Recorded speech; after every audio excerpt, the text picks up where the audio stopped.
Bonjour, bonjour, bonjour. Alors, est-ce que déjà le son, ça vous convient? Est-ce que ça vous convient à peu près? Est-ce que c'est trop fort? Je sais pas, parce que là, c'est la première fois qu'on fait ça. Salut mon Wax! Comment ça va? Bon, écoute, ça va bien. Ça va bien. Je suis très très content de t'accueillir, on n'oublie pas. J'ai pas oublié. Bienvenue sur cette, en gros, toute nouvelle émission qui s'appelle Qu'est-ce que tu prends? Et là, comme on est avec Wax, c'est Qu'est-ce que tu prends, Wax?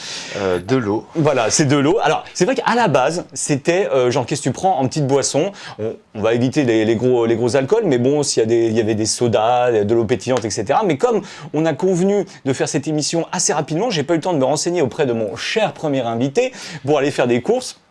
Et en fait, ce qui se passe, c'est que le qu'est-ce que tu prends Wax va se transformer en qu'est-ce que tu prends Wax, mais d'une façon un petit peu différente. J'ai écrit tout à l'heure, hein. Franchement, ça m'a pris 10 minutes, j'ai pris quelques questions pour mon Waxou. Et alors, attends, est-ce que je commence direct ou... Ouais, je vais commencer direct, alors pas avec un qu'est-ce que tu prends, D'accord. mais pour les gens qui te connaissent pas, j'aimerais que tu te présentes. Imagine que tu es en soirée, Ouais.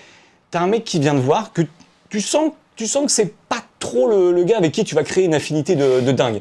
Et il te demande, qu'est-ce que tu fais dans la vie? Donc en gros, je vais te demander de te présenter, mais de façon assez courte, Ouais, on va faire succincte. un truc un peu acteur, ok. Un peu court. Ouais. Genre, toi je t'ai déjà vu. Tu fais quoi? Alors là, tu sais, je me mentalise dans ma tête et je me dis, si je lui dis je suis musicien, il va me dire, tu joues quel instrument? Ok. Si je lui dis, je fais de la musique, t'es DJ? Je vais lui dire, je vais partir plutôt sur, je fais de la musique. Ouais, Et voilà, donc je dis, je fais de la musique. je fais de la musique. Ok, bon, je vais pas faire le mec relou, mais par contre, Ah, mais j'aime bien ce jeu. deuxième question, là tu vois un mec ou une fille super sympa qui arrive, tu vois le sourire comme Ouais. ça, qui t'a pas forcément reconnu, qui te connaît peut-être pas, même du tout, d'ailleurs qui te connaît pas parce qu'elle va te poser cette personne va te poser la question, mais tu sens que voilà, t'as un peu de temps, tu peux profiter Ok. du moment, et là il fait, mais tiens, je pense t'avoir déjà vu quelque part parce que bon, t'as le look, voilà quoi, t'as un petit look atypique et ça me dit quelque chose. Et je voudrais savoir, tu fais quoi dans la vie? Alors, tu m'as peut-être déjà vu ou sur YouTube, ou peut-être que tu m'as entendu à la radio. Sur YouTube? Sur YouTube, ouais. Tu connais Norman? J'ai connu. J'ai connu Norman, et ouais, sinon, je fais de la musique. Voilà, globalement, je suis musicien. En fait. Voilà. Musicien. Musicien. Musicien. Tu joues de quel instrument? Je fais de la guitare. Je fais principalement de la guitare. Principalement de la guitare, d'accord. Voilà. Et il y a des trucs que je pourrais éventuellement connaître? Alors, j'ai cette chance-là énorme d'avoir fait de la musique avec Pomme. Du coup, tu peux connaître Pomme. Alors, alors c'est marrant, c'est que moi, dans mon cas personnel, moi j'ai connu Pomme grâce à Wax. Ouais, Et pas l'inverse. Et maintenant, c'est, tu vois, passage de relais génial, quoi. Alors, la petite présentation de toi, très bien. Et là, on va partir sur, enfin, le qu'est-ce que tu prends? Ouais. Alors, sur le qu'est-ce que tu prends, ça va être une qu'est-ce que tu prends musique, ça va être un petit peu qu'est-ce que tu prends en feat, qu'est-ce que tu prends en production, qu'est-ce que tu prends en playback. Ah oui, c'est un Marie Kill. Voilà, ok. mais là, ça va être qu'est-ce que tu prends en feat. Attends, feat, production Ouais. Et playback. et playback. Ok. Alors, là, en gros, tu peux développer. Hein. Tu peux ouais, développer bien sûr. ou ne pas développer du Bien tout. sûr, bien sûr. Déjà, dans un premier temps, qu'est-ce que tu prends en feat? Qu'est-ce que je prends en feat? Le champ des possibles est inimaginable. Vivant, mort, Ok. pas encore né, comme tu veux. Oh, je pense honnêtement que si c'est mort, je prends Kurt Cobain en feat. Est-ce que Kurt Cobain a fait des feats? Oui. Ouais. Il a fait un feat sur un album de Mudhoney où il a fait de la guitare et des backing vocals sur D'accord. 2 morceaux d'un de leurs albums. Mais bon, on peut pas considérer que c'est un feat, c'est plus un musicien additionnel parce qu'il était producteur de leur album. Donc, mais si je devais prendre un feat vivant, j'aimerais bien faire un feat avec Flea, le bassiste des Red Hot Chili Peppers. Ouais. D'accord. Et si c'est quelqu'un qui n'est pas encore né, Non, mais c'est pas. T'imagines que Non, peut-être mais le ouais, fils d'un tel ou la fille d'un tel. Bah non, franchement, Franchement, moi j'aime bien les artistes qui ont déjà fait quelque chose qui m'a impressionné, tu vois. C'est un peu compliqué de parler de gens qui sont pas vivants. Après, j'avoue que Flea, ça serait plus pour C'est le kiff. le kiff musical, parce que je pense que c'est un artiste incroyable. Et je pense que moi, j'ai pas grand chose à faire pour que ça soit incroyable. C'est-à-dire que je fais quelques accords à la guitare, et lui à la basse, ça va dérouler, et ça va être exceptionnel. Et puis en plus, c'est le rêve de ma vie de faire ça. Donc voilà. J'ai plusieurs rêves, tu vois. J'avais Sting, j'ai eu la chance de faire des choses avec Sting. Ah ça, on y reviendra peut-être un petit peu plus tard. Mais ouais, Flea, ça serait évidemment le feat parfait, parce que c'est un musicien. Tu vois ce que je veux dire? C'est-à-dire que faire un feat avec quelqu'un qui rappe, quelqu'un qui chante, ça c'est quelque chose que je fais souvent et que j'adore faire. Oui. Mais c'est vrai que faire un feat avec un musicien, il y a un truc qui est magique, quoi. D'accord, avec le bassiste des Red Hot. Ouais. Qui est-ce que tu prends en production? Rick Rubin, sans réfléchir. Rick Rubin, c'est mon producteur préféré. Enfin, c'est le mec qui a fait naître le premier label de rap au monde, donc Def Jam. Seulement Def Jam, c'était punk à la base, c'est-à-dire que c'était tout ce qui venait de la rue. Et dans ce qui venait de la rue, il y avait l'alternatif, il y avait le trash, il y avait Anthrax, il avait signé Anthrax, Slayer, Run DMC, LL Cool J. Enfin, tu te dis, mais qu'est-ce qui se passe? Donc on est dans les années 80, et il trouve son salut vraiment avec les Beastie Boys. Après, il signe les Red Hot, il part aux États-Unis, et enfin, pour moi, c'est le meilleur. C'est lui que tu prends en production. Ouais. Et là, alors la petite question qui peut éventuellement fâcher, tu réponds pas. Qu'est-ce que tu prends en playback? Genre, on va dire, présence scénique, mais la voix, tu penses que ça collerait pas avec ce que tu fais, ou qu'est-ce que tu prendrais en playback? Donc c'est-à-dire, je fais de la musique avec quelqu'un, et par contre, je veux qu'il soit sur bande. Voilà. C'est ça? Voilà. Qu'est-ce que tu prends en playback? Sans te fâcher, sans te fâcher. T'inquiète, je vais aller aux US. Je prends... qui je peux prendre? Qui m'a un peu fait saigner les oreilles. Franchement, Anthony Kiedis, mec. Tu sais quoi, il faut dire ce qu'il est. Tu vois, les Red Hot, c'est l'un des plus grands groupes de l'histoire. Anthony Kiedis, il est instable. On ne sait jamais s'il va être complètement cata ou pas. Donc, mais est-ce que pour toi, c'est un bon chanteur? C'est un excellent frontman. Ouais. Tu vois? Ouais. D'où le playback. Ouais. Mais en fait, le truc, c'est qu'ils ne savaient pas chanter jusqu'en 2005. Tu vois? Et ils ont commencé en 84, leur premier album. Pendant 19 ans, il n'a pas su chanter à ses concerts. C'est fou quand même, tu vois? Et il le dit lui-même, hein. Ouais. C'est pas un truc... lui-même le dit, il dit « je suis pas un très bon chanteur », tu vois? Et mais vu qu'ils font des morceaux de plus en plus mélodiques, il a dû apprendre à un moment, il a dû prendre des cours de chant, je pense que ça a dû lui faire vachement mal, mais il l'a fait. Et mais ouais, pour pas prendre de risque, je pense qu'Anthony Kiedis, je reste très Red Hot, tu vois, mais ouais, je pense qu'en playback, c'est mieux. Tiens, j'en profite pour passer un petit coucou à Arnaud de Samer, l'humoriste, qui est un très bon pote, et Arnaud qui viendra aussi à un moment prendre ta place sur un Qu'est-ce que tu prends, Arnaud, où là je me renseignerai bien sur ses goûts de liquide. Là je me renseignerai bien, mais donc Arnaud sera aussi à un moment à ta place, surtout si l'émission vous plaît bien. Ce petit principe Qu'est-ce que tu prends, voilà, on est. Tiens, je me demande si je vais pas mettre, regarde, si je vais mettre même un petit peu de lumière ici pour le mur. Wow, hop là, la lumière qui veut. Voilà. On voit pas grand-chose, mais quand même. Il y a quelqu'un qui s'appelle Chucky qui a dit Anthony Kiedis, c'est un showman. Et effectivement, c'est un showman. Là, on parlait vraiment de justesse dans le chant. Mais sinon, évidemment, c'est sur scène, les Red Hot, de toute façon, c'est un des meilleurs groupes de rock à voir, quoi.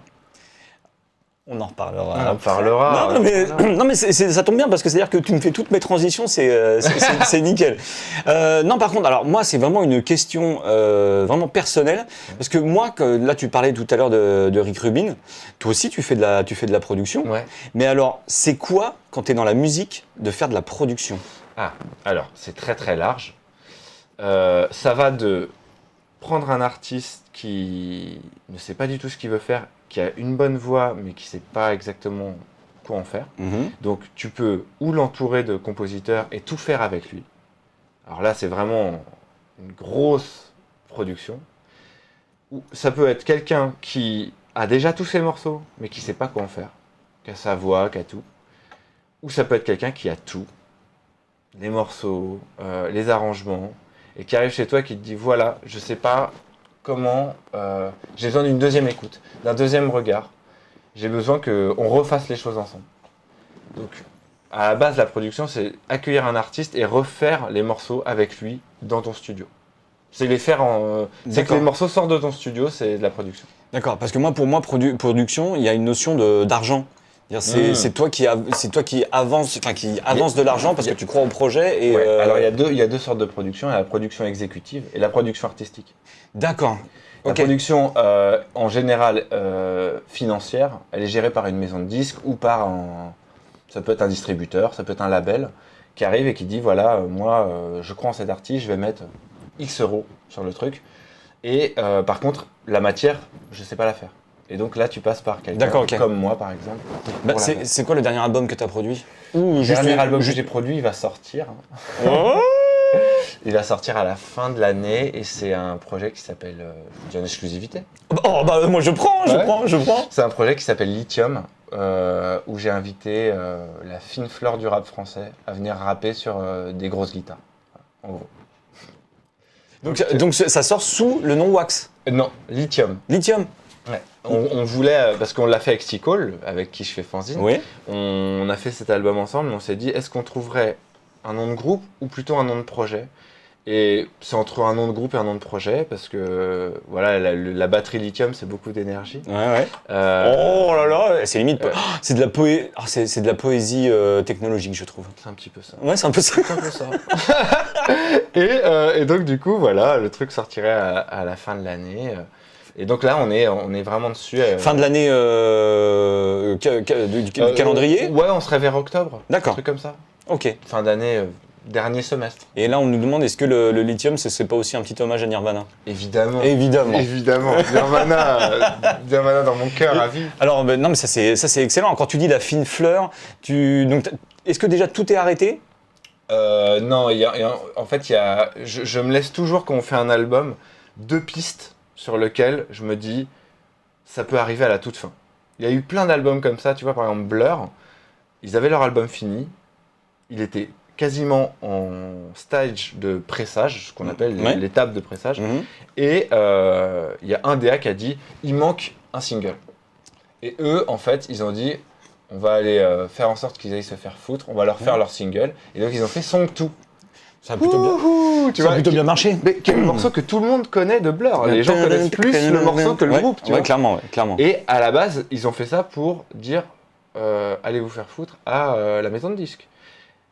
Ils ont bien kiffé la maison de disques d'aller se faire foutre comme ça. Ouais, en fait, finalement, tout le monde a été content. Et je crois que d'ailleurs, ce DA en question a été viré. Enfin bon, bref. Mais ça, c'est d'autres histoires encore. Mais ouais, je laisse toujours un petit truc parce qu'on sait jamais l'accident. Ouais, alors je vais pas te demander les noms parce que je pense que tu nous as déjà sorti une exclue, mais on peut savoir combien à peu près il y a de rappeurs? On est sur 14 pour l'instant. 14 rappeurs? 14, ouais. Ils sont tous venus dans le studio? Ils sont tous venus dans le studio. Ah, lourd. Ouais. Non, c'est une aventure humaine en plus assez incroyable. En plus, on est en train de préparer un documentaire par rapport à ça à côté. Oh là là. Donc ça va être un truc un peu. Ah non, ça va être à la wax quoi. Ça va être bien chiadé quoi. J'espère. Ouais, j'espère. Écoute. Clairement. En tout cas, on met les moyens pour. J'ai encore une petite session de qu'est-ce que tu prends qui tourne sur la musique. Alors qu'est-ce que tu prends en souvenir? Qu'est-ce que tu prends en souvenir sur scène? Toi sur scène, qu'est-ce que tu prends comme meilleur souvenir sur scène? Oh, la Marseillaise. La Marseillaise. Si on estime que c'est une scène, oui. La Marseillaise. Alors pour ceux qui ne savent pas, c'est juste qu'il y a juste eu le All-Star Game NBA, un match NBA qui est venu à l'Accor Hotel Arena. Et puis il y a eu donc l'hymne américain. Et attends, t'étais avant ou après? Juste après. T'étais après. Et Wax nous a juste joué la Marseillaise à l'Accor Hotel Arena. Ouais. Alors par contre, on peut revenir effectivement là-dessus. Effectivement, moi je l'ai regardé en live et j'ai trouvé le son très bof de la gratte. Par contre, quand j'ai regardé les vidéos dans la salle, le son de la gratte était génial. Ouais, écoute, alors moi j'ai la chance d'avoir de la famille aux États-Unis, tu sais, et en fait le match était sur ESPN. Et donc, le traitement qu'a eu beIN Sport et ESPN n'était même pas le même. Ah ouais, le traitement du son? Le traitement du son n'était pas le même. Genre, ça passait crème sur ESPN et sur beIN, en fait, il y avait une compression énorme et on avait l'impression que c'était sursaturé, on comprenait pas. Oui. Et moi, ça, je l'ai su beaucoup plus tard, tu vois. Et non, sur le moment, moi, j'ai pas ressenti de problème particulier. Alors, parce que même la chanteuse qui fait l'hymne national, je trouvais que le son était vraiment limite. Je trouvais des fois qu'elle chantait un petit peu faux. Ouais. Alors, je trouvais ça extrêmement curieux. Mais là, ça me permet de rebondir aussi là-dessus. Toi, je t'ai jamais trop connu stressé. Tu vois, Ouais. j'ai fait un concert avec toi, donc t'étais Plusieurs même. Ouais, mais donc t'étais détendu dans la Ouais. loge. Est-ce que ce moment-là, qui est quand même un moment qui est retransmis partout, est-ce que tu as eu une petite dose de stress ou pas du tout? C'est le plus gros stress de ma vie. Le plus gros. Plus gros stress de ma vie, vraiment. Il J'ai- y a rien au-dessus et ce qui est en dessous est très, très, très, très, très en dessous. Mais c'est-à-dire qu'en fait, quand tu arrives quand t'arrives au milieu du parquet, les doigts, ils sont, les mains, elles tremblent Alors, ou t'as. Quand j'arrive au milieu du parquet, je ne réfléchis pas. Ouais. Vraiment. En fait, j'ai beaucoup réfléchi en amont, parce que moi, je suis prévenu 2 mois en avance. Et on me demande de faire exactement cette Marseillaise que vous avez ou vue, ou entendue, ou pas, mais vous pouvez la voir. Je la joue devant une caméra que j'envoie à la NBA pour qu'ils valident. Oui. À la note près, le truc. Ils valident.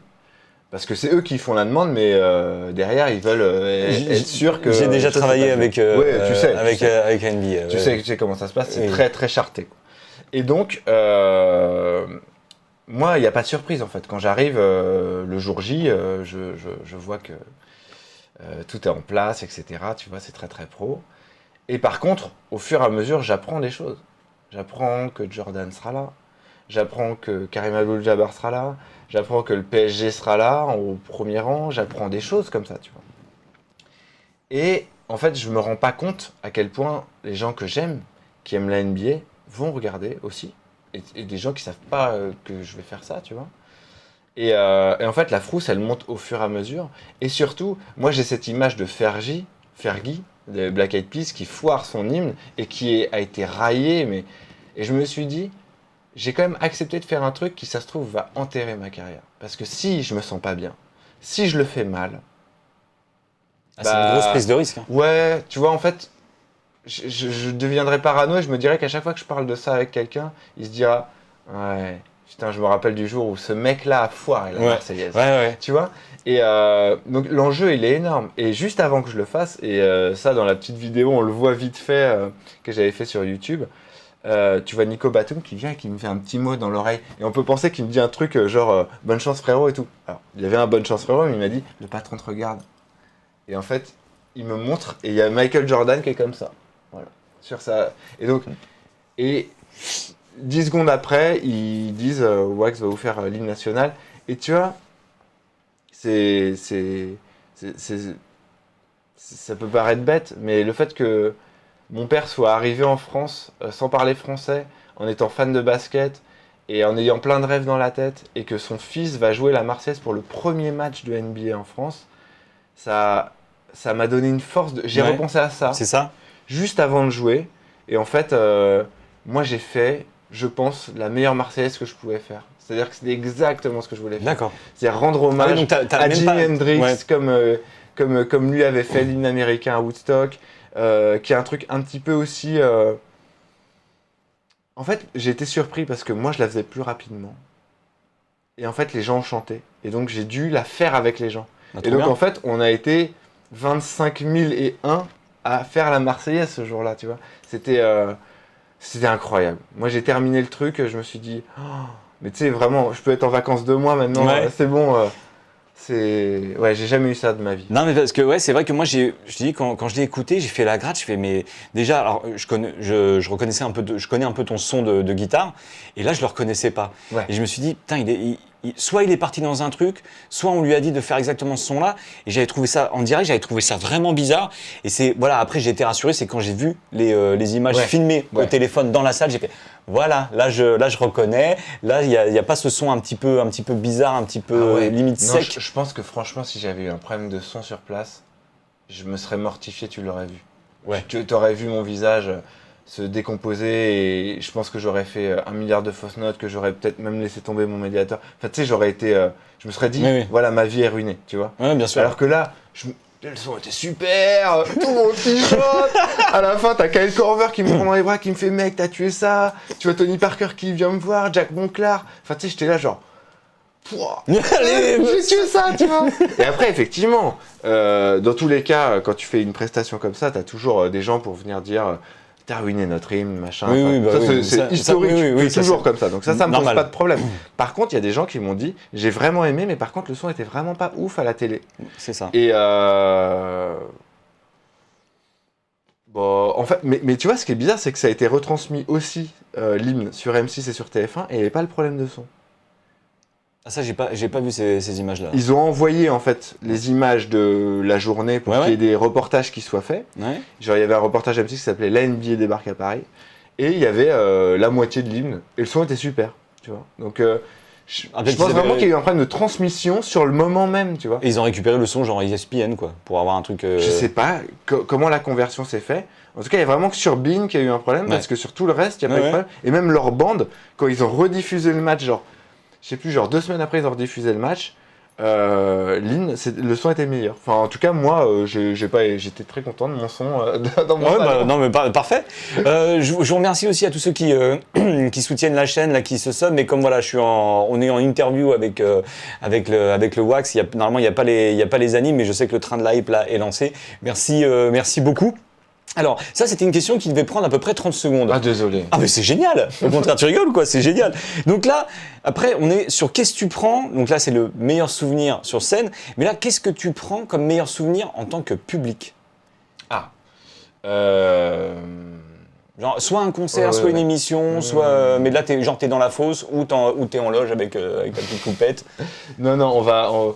En tant que public, vraiment, je pense que l'un des plus beaux moments. Il y en a eu beaucoup. C'est ce que j'allais dire. Ouais, mais je peux peut-être en isoler un. C'est. En gros, pour la petite histoire, Gibson m'invite au NAMM, qui est l'un des plus grandes conventions des instruments de musique. Et il m'invite en 2020, l'avant-veille de la Marseillaise, c'est pour te dire. À venir être leur ambassadeur France pour faire un concert là-bas. Donc je fais un petit concert là-bas, je suis trop content, ça se passe super bien. Et ils disent le soir, il y aura un concert avec que les ambassadeurs Gibson et les gens des familles, des gens qui bossent chez Gibson. Ils avaient pris une super salle. Et là, tu as les Eagles qui viennent faire Hotel California. Ah, je pensais que c'était les Eagles de Philadelphie. Je me dis, mais qu'est-ce qu'ils foutent les footeux Non. Et moi, tu sais, j'étais avec ma femme et pour nous, cette chanson, elle est incroyable. Enfin, tu vois, nos parents écoutaient ça et voir les Eagles se reformer pour jouer ça. Et t'as Slash qui arrive et qui joue le solo. Non, et en plus, c'est vraiment à deux. Enfin, comme je peux te toucher là, enfin, tu vois, vraiment. Et ça jouait la mort. Enfin, mais j'étais là, mais qu'est-ce qui se passe? Oui, parce que où je suis. Slash, c'est l'un de tes. C'est ton guitariste ou l'un de tes. C'est l'un de tes plus grands, quoi. Ouais, voilà, tu vois, il y a ma trilogie, il y a Jimi Hendrix, il y a Slash, et après, c'est dur, Vianney. Ça se tape. Vianney est dans le top 10, mais pas dans le top 3. Non, mais tu vois, il y a vraiment Slash, Jimmy, et je dirais Dimebag Darrell, peut-être de Pantera, un truc comme ça. Mais vraiment, le voir en face de moi comme ça, tu sais, je regardais tous ces mouvements de doigts, de machin. Vraiment, je me suis senti un enfant. Enfin, vraiment, il n'y a pas d'autre mot, tu vois. Il y a eu plein d'autres beaux moments dans ma vie de spectateur, j'ai vu plein de belles choses. Mais ça, c'est vrai que ça m'a... Et tu t'attendais pas, par contre, alors, non seulement tu savais pas que les Eagles allaient refaire ce morceau-là, et tu savais pas que Slash allait arriver. Alors, je savais que Slash allait jouer à un moment dans la soirée parce qu'il était dans le coin. Mais pas à ce moment-là, pas sur cette chanson. Pas du tout. Et quand il arrive et qu'il fait le solo, en plus c'est un solo magnifique pour ceux qui savent. Je vois qu'il y en a qui savent dans les commentaires. J'avais posté d'ailleurs, parce que j'avais mon téléphone au début. Je me suis dit quand le solo va arriver, ça va être sympa. Et là, donc j'ai la vidéo dans mon téléphone. Il faudra que je te la file ou un truc comme ça. Oh bah oui, je prends avec plaisir. Et je vais être encore sur qu'est-ce que tu prends comme plus grand souvenir, mais là sur le net. Oh, franchement, sur le net, c'est vrai qu'il y en a beaucoup. Honnêtement, moi, il y a un truc que j'ai vraiment adoré sur Internet, c'est faire des vidéos avec toi. Parce que, non, mais sans déconner, parce que tu sais, c'est beaucoup de travail pour moi, les vidéos que je fais sur ma chaîne. Et je dis pas qu'il n'y a pas de plaisir. Et en plus, c'est pas du tout du direct. C'est-à-dire que on travaille pendant des jours entiers sur la mise en scène, le machin, parce que c'était des plans séquences, parce que c'est compliqué, parce que c'est beaucoup de pression. Et à la fin, tu fais le truc, tu le regardes, tu le retravailles, et tu le postes. Et donc, en fait, c'est que du stress. Et donc, il n'y a que des années après où tu kiffes. Alors que toi, quand on faisait des trucs ensemble, et j'espère qu'on continuera, même si c'est vrai que nos vies, on fait 1 milliard de trucs et que c'est toujours compliqué, mais c'était la récré, quoi. Ouais. On s'éclate, on raconte des trucs. On prévoit rien. On prévoit rien. Il y a des vidéos qu'on n'a même pas diffusées parce que finalement, on s'est rendu compte que il n'y a aucun panier qui rentrait, que moi je bafouillais, qu'on était fatigué, que machin. Et c'était... Et ouais, je pense que c'est mon meilleur souvenir parce que sur Internet, tu peux pas faire mieux. Il n'y a pas plus Internet que ce qu'on faisait. Et en plus, on faisait ça à une époque où vraiment personne faisait ça. Enfin, peu de gens faisaient ça. Ouais, c'est ça. Et tu vois... Les gens sont touchés, hein, les gens sont touchés. Ouais, mais c'est vrai. C'est vrai. Et je pense que c'est aussi pour ça que ça a été super compliqué pour toi comme pour moi quand la vie nous a dépassés. Pour être tout à fait honnête, moi, j'ai commencé à avoir plein de propositions dans la musique, de trucs que je mettais de côté. Déjà, avant que tu exploses, on va dire, et que tu es vraiment... Oui, non, mais il y a quand même... Il y a eu un avant et un après. Dire, déjà, rien que quand c'était avant, des fois, on arrivait quand même à faire 1 fois par semaine. Mais c'était toujours un petit peu tendu en disant ouais, alors, par contre, il faudrait que je parte à telle heure, etc. Bon, après, on savait que nous, ça nous prenait... Enfin, en gros, les vidéos que vous regardiez sur YouTube, c'était exactement le temps qu'on mettait à les faire. Ah ouais. Enregistrement, intro, on finit comme ça, on parlait un petit peu 10 minutes avant, 10 minutes après, et puis après, toi, fallait que tu ailles bosser. Mais surtout, ce qui était bien, c'est le ton. C'est-à-dire que le ton avant la vidéo et après la vidéo, je veux dire, il n'y avait pas plus réel. Quand j'ai re-regardé des vidéos, parce que tu sais, des fois dans mon feed, il y a des vidéos comme ça qui repop, et je les regarde, tu sais, en mangeant mon petit-déj, et je me dis, oh, qu'est-ce que c'est cool, quoi. Tu sais, enfin, je peux presque savoir ce qu'on va se dire tellement c'est nous. Enfin, tu vois, il n'y a pas de... C'est tellement génial. Enfin, vraiment, c'était le meilleur moment. Moi, je te fais l'invitation. Tu reviens quand tu veux. Alors, ce ne sera pas aussi fréquent qu'avant, mais moi, je voulais te poser justement cette question. C'est qu'est-ce que tu prends pour revenir faire des lives avec moi et après des vidéos que je poste sur YouTube sur Touquet. Moi, c'est quand tu veux. Vraiment. Enfin, c'est... Après, encore une fois... Souviens-toi. Hein. Attends, 2 secondes. Je ne sais pas si je peux remonter sur la conversation qu'on avait, parce que c'était en live. C'est cata. Attends.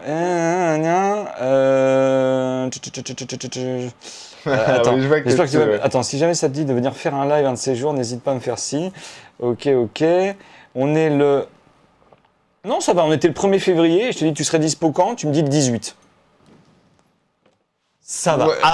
Quand c'était avant, c'était... Ouais, ça...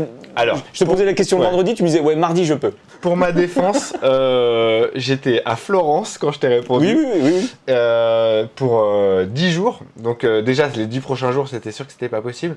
Et après, j'avais 2 fanzines enregistrées, 3 émissions RTL2. Là, j'avais tout prévu en une rentrée condensée.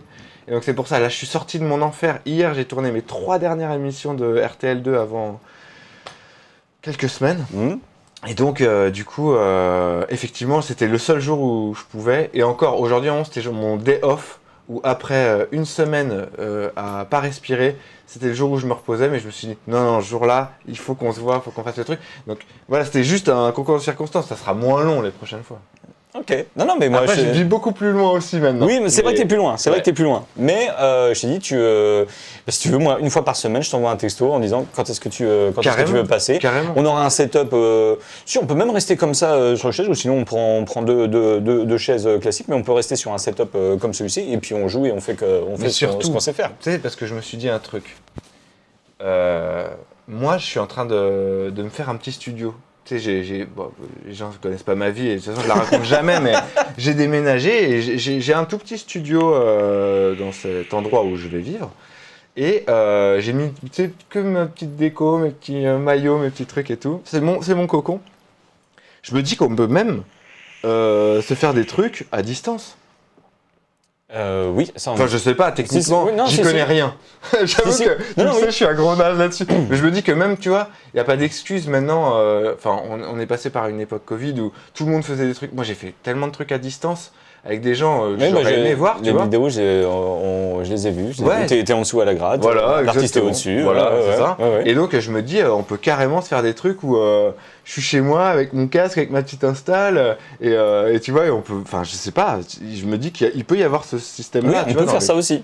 On peut y avoir les on peut deux. clairement faire ça. Alors, le chat, est-ce que je pars, parce que j'ai encore des qu'est-ce que tu prends en musique, mais j'ai aussi des qu'est-ce que tu prends en basket. Est-ce que je pars. Non, tiens, c'est à toi qu'est-ce que tu prends? On va sur la basket. musique ou basket? Ah, basket. Ok. Alors, Parce que je vois qu'il y a 3700 personnes en oui, c'est un direct. truc Et de donc, ouf. ça fait vraiment plaisir.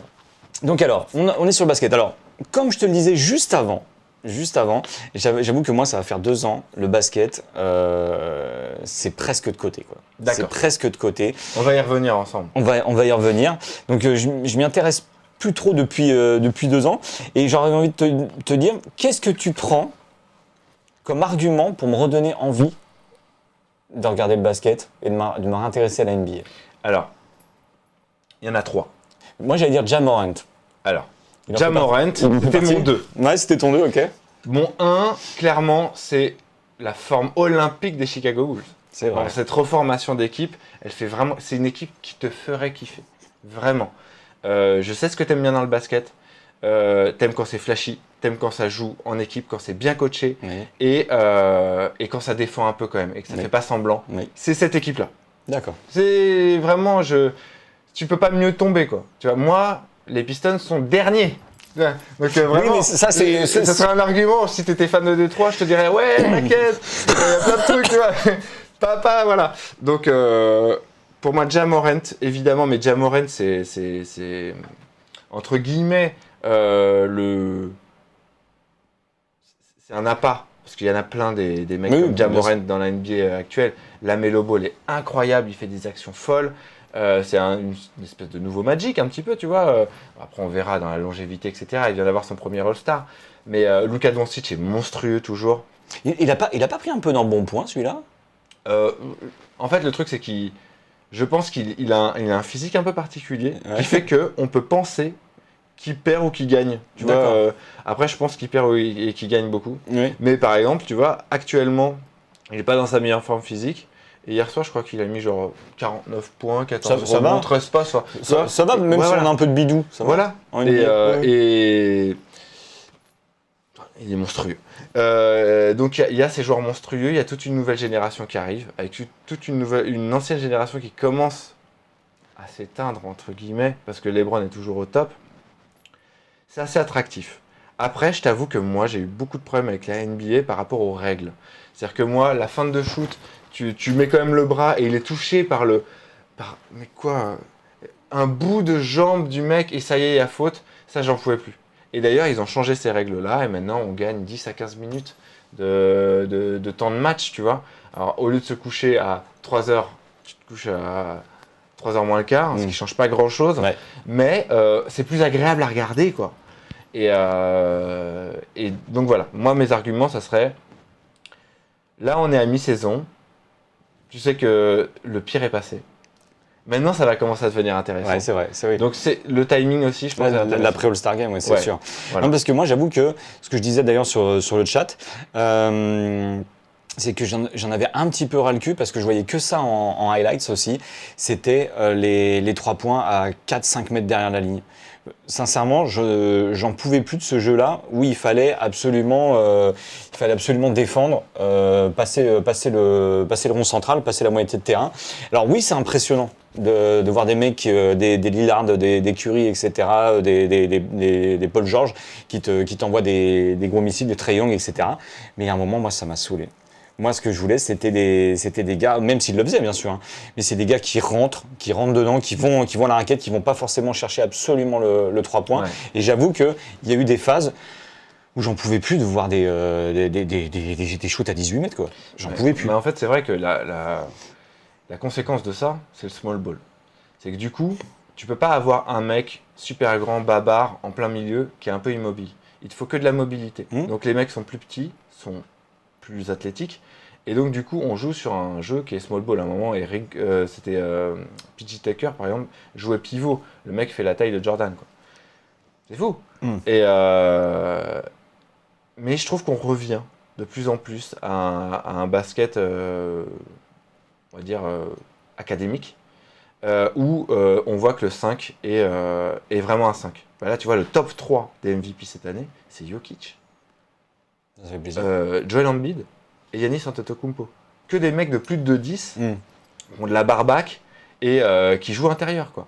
Donc, moi, je trouve qu'il y a un vrai changement à ce niveau-là. Et franchement, honnêtement, la réussite au shoot des mecs qui shootent en milieu de terrain, elle doit être à 17% en fait. Parce que nous, on voit les highlights. Oui. Mais en fait, tous les autres se mangent.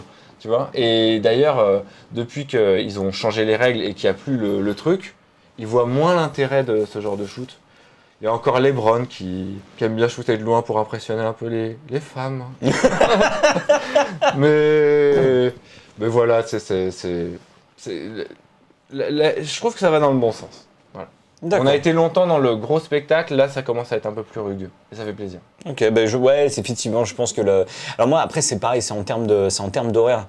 Bien évidemment, je peux pas regarder en live.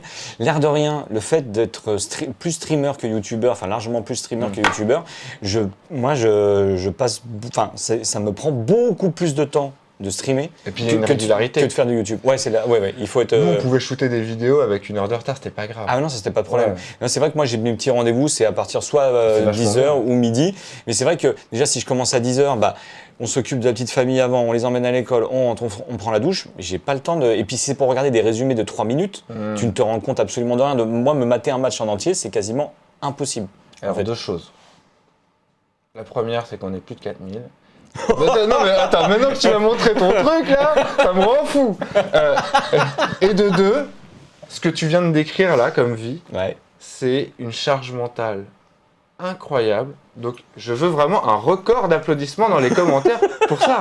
Non mais parce qu'on se rend pas compte, mais avoir cette régularité d'arriver, de faire s'occuper d'une famille, tout ce que ça comprend, on ne se rend pas compte. Et à la fin, être là et être régulier. Et enfin voilà, moi je pense qu'il faut vraiment... ça mérite des applaudissements. Mais non, mais c'est même pas cette question-là, c'est que, comme je dis régulièrement, et je pense que toi c'est pareil, même si on ne fait pas la même chose, on a quand même un taf absolument extraordinaire. Ah mais oui. On a un taf extraordinaire parce qu'il y a des mecs qui font la même chose que moi, qui ont la même régularité que moi, c'est-à-dire qu'eux ils se lèvent encore plus tôt. Ils s'occupent aussi peut-être de plus d'enfants que ça. Ils vont travailler sur les chantiers, qu'il pleuve, qu'il vente, qu'il neige. Et les mecs rentrent super tard dans les embouteillages. Et il faut remettre ça le lendemain. Donc, moi, le seul truc où je me plains, c'est juste que, oh là là, j'ai pas le temps de regarder des matchs NBA. Ouais. T'imagines comment ma vie c'est de la merde. Ouais. Je peux pas faire ça. Franchement, c'est vraiment pas grave. Non mais c'est ça. C'est que c'est vraiment pas grave. Ouais. Les petites elles sont en bonne santé, la femme aussi. Donc tu vois, il y a aucun. Mais ça, bon, ils connaissent ce discours par cœur. Bien sûr. Mais en même temps, c'est très vrai, quoi. Ouais, non mais complètement. J'ai encore du qu'est-ce que tu prends basket. Ah oui, vas-y. Alors là, c'est pareil. C'est comme tout à l'heure le Marie Kill et Ok. Qu'est-ce que tu prends basket? Qu'est-ce que tu prends en contre? Qu'est-ce que tu contres? Ok.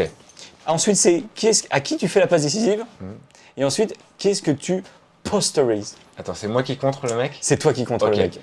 Attention, hein, c'est pareil, c'est ancien joueur actuel, ou tu peux faire les deux. Tu dis, tiens, en ancien joueur, qui j'aurais aimé contrer en joueur actuel? Ouais. Qu'est-ce que j'aurais adoré contrer? Mais tu vois, un contre, comme on l'a déjà vu... Autoritaire. C'est main contre... The block. C'est ça? Non, même pas. Pour moi, tu vois, il vient au dunk, t'es face à lui, tu montes, main contre main, et on l'a déjà vu, ce contre, le mec, il la prend et il la garde sur lui. Et l'autre, il est par terre. En Ben Simmons. Simmons. Pourquoi? Parce que déjà, tu vas pas le contrer à 3 points, c'est sûr. Non. C'est pour ça que je suis exactement dans le contrat. Hein, oui. Je crois, le mec qui vient vers moi. Ben Simmons. Parce que je vais lui dire, pourquoi tu fais du mal comme ça dans le sport? Voilà.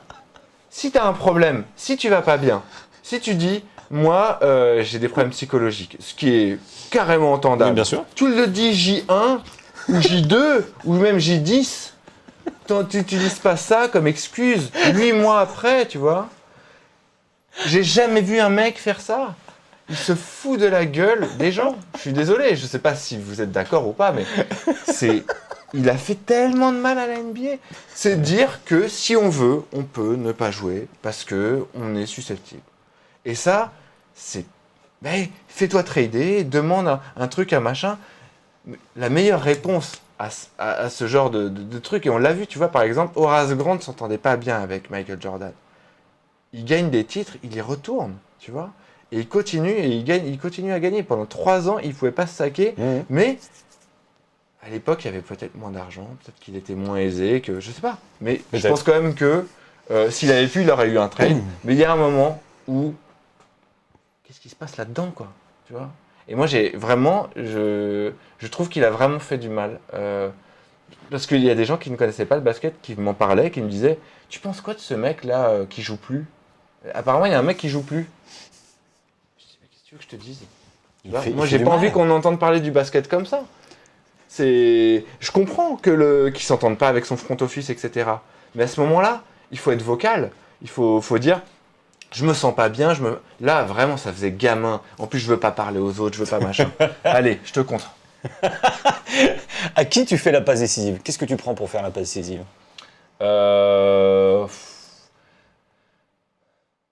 Honnêtement,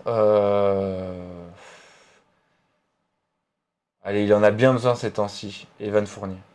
Ah ouais? Ouais, parce que les Knicks, ça va pas du tout. Oui. Et que Julius Randle, moi, je le trouve catastrophique. Que Je vois les tweets d'Erwan. Ouais, lui, il est en première ligne.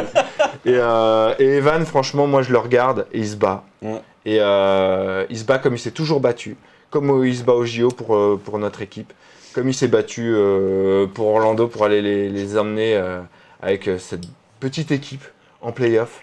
Il fait ce qu'il peut. Il est en dehors de tous les radars de...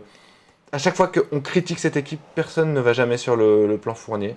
Et à chaque fois qu'il fait des matchs, entre guillemets, cata en termes de pourcentage, faut voir qu'en fait, les mecs, ils attendent jusqu'à la 6e seconde, 5e seconde, 4e seconde à essayer de faire un travail dans l'intérieur et ils lui filent la patate chaude. Ils se retrouvent à prendre des shoots impossibles. Comme dans Touquet quand tu veux pas te prendre exactement, des tu notes. vois. Je trouve qu'il est pas respecté, qu'il fait le taf, que... Enfin voilà, moi j'adore Evan et je lui fais la passe. Ok. Et donc là, dans le dernier, qui est-ce que tu prends pour le postériser? Est-ce que c'est encore Ben Simmons ou tu le laisses de côté? Non, c'est bon. Non? Non, c'est bon. Parce que postériser, pour moi, il y a... Ouais, je pense que je postérise Kyrie.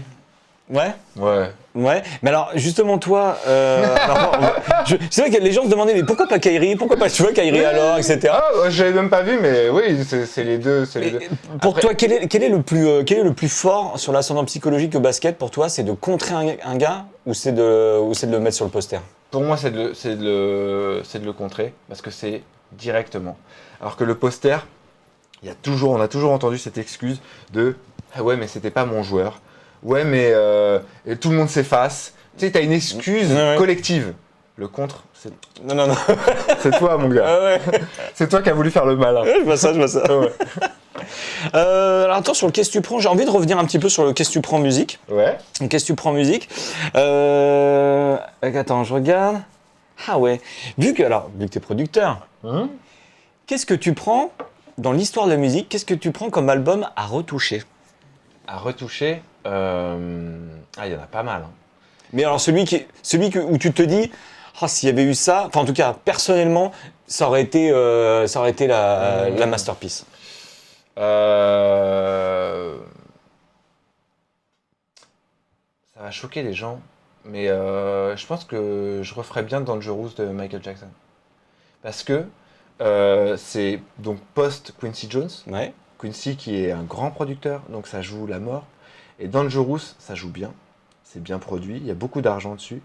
Mais je trouve que le son hyper synthétique des 90s a finalement mal vieilli. Alors ça a un charme, Mais je pense que si j'avais la chance d'avoir les bandes, évidemment, en toute prétention, ça serait pas moi Non qui mais, le non ferais. mais là on est sur les, Ouais, voilà. voilà, on est sur les questions. Mais j'aimerais bien cet album-là jouer plus analogique. Là, c'est vraiment beaucoup de machines, beaucoup de trucs comme ça. Pour ceux qui connaissent pas l'album Dangerous, qu'est-ce qu'on peut dire comme Black or White, Black or White, par exemple, qui Est-ce était qu'il y avait- un gros single. Jam il était sur Dangerous. Jam et Sound Dangerous, ouais, Ouais, voilà. c'est d'ailleurs le opener. Oui, voilà, c'est ça. Il y avait aussi une chanson qui commençait par des bruits de klaxon de voiture, je crois. Ah oui, Enfin, mais il y a quand même, il y a quand même des. non, mais c'est un classique dans le jeu. Oui, c'est quand même. C'est Heal the World. Ouais. Dans Dangerous, c'est vrai. Give it to me. Oh, give it to Give me. It To Me, ah oui, mais ça, j'y touche pas. Je touche à la caisse claire. La Ouais. caisse claire, elle est dans l'eau. Oui. Vraiment, c'est un mec qui tape sur une caisse claire qui est dans un aquarium. Mais en dehors de ça, le solo de Slash est incroyable. Enfin, ce morceau est incroyable. Voilà. Qu'est-ce alors rien à voir, mais qu'est-ce qui te touche Et sinon, le monde Chico de PNL. Voilà. J'augmente un petit peu le master et enfin deux trois petits trucs, mais Ouais. parce que c'est mon album préféré de PNL et il y a 2-3 trucs qui en fait étaient précurseurs, mais au vu des super productions qu'ils ont fait derrière, voilà. Qu'est-ce qui te touche justement dans un solo de guitare? Toi, je pense pas que ça soit la vitesse. Ah non, pas du tout. Toi, c'est C'est l'histoire qu'elle raconte, quoi. Toi, tu ressens la mélodie dans le solo. Ouais. Et puis en fait, je sais pas, il y a ce qu'on appelle des ghost notes, tu vois, c'est-à-dire Oui. des notes qui sont pas dans la gamme. Dans le blues, il y a beaucoup de guitaristes qui, pour passer d'une pentatonique à une autre, utilisent justement ces notes. Et Slash est le roi de ça. On dirait que on dirait qu'il connaît toutes ces gammes, qu'il sait exactement par où passer, qu'il connaît tous les chemins. Et tous les chemins les plus sinueux, mais avec plein de feeling, c'est ceux-là qu'il utilise. C'est les plus compliqués, tu vois. C'est comme si en voiture, tu prenais pas l'autoroute et tu prenais que des départementales.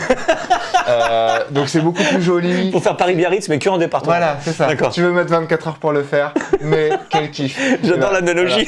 voilà. Et ben, c'est ça, tu vois. On dirait qu'il a vraiment fait que de la départementale et qu'un jour il s'est dit, et si je synthétisais ça, tu vois, et ça donne un feeling fou. Et ce solo de Give It To Me est probablement mon préféré de Slash. Et juste, alors pareil, là, je le vois dans le live. Et t'as fait d'ailleurs alors je sais plus si on dit un thread ou un thread dessus sur John Frusciante. Ouais. Qui revient. Et toi, pareil, genre les solos de Frusciante sur les Red Hot, toi, c'est un gros kiff. Alors, Frusciante, en gros, pour moi, il y a 3 périodes. Il y a la période Blood Sugar Sex Magic, où en fait, et Mother's Milk, mais là, il est vraiment trop jeune. Mais Blood Sugar Sex Magic, pour moi, il délivre vraiment ce qu'il est, tu vois, et c'est incroyable. Moi, les solos qu'il fait sur A Coup de Love Light, etc., ça me fait pleurer, vraiment. On sent qu'il met tout son amour sur le truc. Il va pas chercher la technique, il va chercher, comme Kurt Cobain, ni la rapidité. un peu à la Cobain, il va chercher la bonne note au bon endroit, le truc qui ressent vraiment en lui, tu vois. Et ça, j'adore. Après, il y a la reconstruction, après toutes ces overdoses, etc., quand il revient dans Californication. Et alors là, on est dans la candeur. C'est-à-dire qu'il va à l'essentiel. Il fait des trucs très simples qui me parlent moins, je dois avouer. D'accord, ok. Mais, ouais, parce qu'en fait, c'est souvent des solos en son clair Oui. et qui reprennent un peu la mélodie au chant, voire comme si c'était une harmonie. Et après, il y a la reconstruction, tu vois, qui est à partir de Stadium Arcadium, où là, il fait des solos de folie. Le solo sur Danny California, très hendrixien, j'adore. Et je sens que là, il revient. Ouais. Et que ça va être un petit peu dans la suite de Stadium Arcadium. D'accord. Voilà. Mais Ok. voilà, il fait partie de ma sainte trinité, évidemment. Frusciante, c'est un de mes guitaristes préférés. Tiens, ça va être plutôt pour les spécialistes qui pratiquent la guitare. On est encore sur un qu'est-ce que tu prends. Qu'est-ce que tu prends comme guitare? Ma Nighthawk, ma bleue, là, tu sais. Oui. Ça, Toujours la même? Ah ouais, toujours. Mm. En gros, c'est Gibson. Gibson, voilà. En gros, Gibson, donc, comme je disais tout à l'heure, m'ont pris comme ambassadeur France. Et une fois, je suis dans leurs locaux et je vois cette guitare. Et je dis, c'est quoi cette guitare? Et ils me disent, c'est un modèle qui n'a pas du tout marché. Ils en avaient produit que 2000. C'est une Nighthawk qui a été faite en 2011. Rien n'a plu aux gens quand on l'a testé. Ni la couleur, ni le prix, qui était trop bas. Ah ouais? Ouais. Ah, c'est pas cher. Pas assez cher, mon fils? Ouais, quitte à mettre autant prendre 200 balles de plus et s'acheter une Les Paul, tu vois. D'accord. En gros, tu vois. Et voilà, et le physique. Moi, le physique me plaisait. Je suis daltonien. Surtout que je m'en fous complètement de la couleur. Et elle est pas lourde. Donc pour les concerts, génial. Et en plus, elle a un espèce de truc. Je suis désolé, mais c'est tellement vrai. Non, mais ce que j'adore, c'est que tu dis pas, bon, bah, pour la couleur, je suis daltonien. Non, c'est, je suis daltonien. Ouais. donc on a bien compris que la couleur, t'en avais rien à foutre. Rien à foutre. Et je la trouvais, j'ai joué dessus et j'ai eu l'impression que c'était exactement ce que je recherchais. Elle avait le manche de. Tu sais, un peu comme. Comme Gart. Oui. Non. Non, Wayne. Même pas Wayne. Excalibur. Non, c'est dans les. Non. C'est les trois frères. Quand il dit les jeux de Kim Basinger, les Ah oui, d'accord. Oui, rien à voir avec Wayne's World. Voilà. Excuse-moi, je me suis perdu. C'est parce qu'il y a Kim Basinger dans Wayne's World 2. Et ouais, et donc là, c'était le manche de Kim Basinger. Enfin, tu sais, vraiment, tout était. Limite, elle était sur mesure pour toi. Ouais. D'accord. Et donc j'ai dit, incroyable. Et donc je leur ai dit. T'en veux pas 2000 parce qu'il nous en reste 2000 en stock là. Eh ben non, en fait, le truc, c'est que c'était en 2011, donc je pense que les trucs sont partis à droite, à gauche, je sais même pas où, tu vois. Enfin, elle est assez rare. Et je leur ai dit, ils m'ont dit, est-ce que tu voudrais qu'on fasse ce modèle-là que pour toi? Et j'ai fait carrément. Un modèle signature. Un modèle signature. Et donc, on a mis des bijoux pour mes bijoux, on a fait des trucs, des machins, on a modifié un petit peu le micro, la position, etc. Bref. Et donc, il y a de bonnes surprises avec cette guitare à l'avenir. Voilà. Il y a des trucs en préparation. Oh là là, il y a toujours des trucs en préparation. Ouais. Qu'est-ce que tu prends comme salle? Salle. Ou comme stade? Mais je crois que généralement les musiciens n'aiment pas trop les stades et préfèrent les salles de concert. Je dirais la Cigale à Paris. Moi, j'adore cette salle parce qu'elle a le bon compromis entre. Elle est belle, ce qui est agréable, elle est dans une belle salle. Elle a un super son. Elle a de l'histoire. Et elle est agréable en tant que public, même quand c'est bondé. Ouais. Tu vois ce qui se passe sur scène. La scène est assez haute pour que tu vois tout. Et puis moi, j'aime bien les salles avec une small size, quoi. Ouais. Bah justement, alors, à mon avis, Arnaud il est plus là, mais Arnaud il a fait 4 dates de suite il y a la semaine dernière à la Cigale. Donc Arnaud, si t'es toujours là, gros bisous Arnaud, bien sûr. Gros bisous Arnaud. Sujuk ou feuille de vigne, on me demande. Mais alors ça, c'est impossible de me demander ça. Bah Sujuk, elle. Bah donc en fait c'était possible de demander. Ouais, en fait. Non, mais parce que je me suis dit, imagine ta vie en 2 secondes. Je me suis dit, imagine une vie où n'existe plus le Sujuk, c'est pas possible. Donc voilà. C'est du saucisson au bœuf arménien. Voilà, je dois te laisser à quelle heure? On avait convenu de quoi? Dans une demi-heure, c'est ça, un truc comme ça? Ou ça te va ou pas? Parfait. Qu'est-ce que je te mets parce que je vois qu'en plus les gens... Ah mais ils continuent à venir. Merci plaisir. beaucoup, merci infiniment. En même temps, c'est notre retour. Merci infiniment. Et donc, qu'est-ce que j'ai envie de te poser comme question? Je prends plutôt la dernière en date. Qu'est-ce que tu prends comme claque? La dernière en date. Mais franchement, avec que ce soit musique, sport, film, de tout. C'est quoi la dernière claque que tu te prends?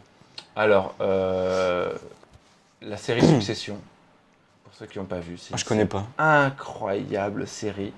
C'est dramatique? Non, c'est un mec qui est en gros une sorte de Rupert Murdoch, pour ceux qui connaissent pas. C'est un mania des médias américains hyper connus.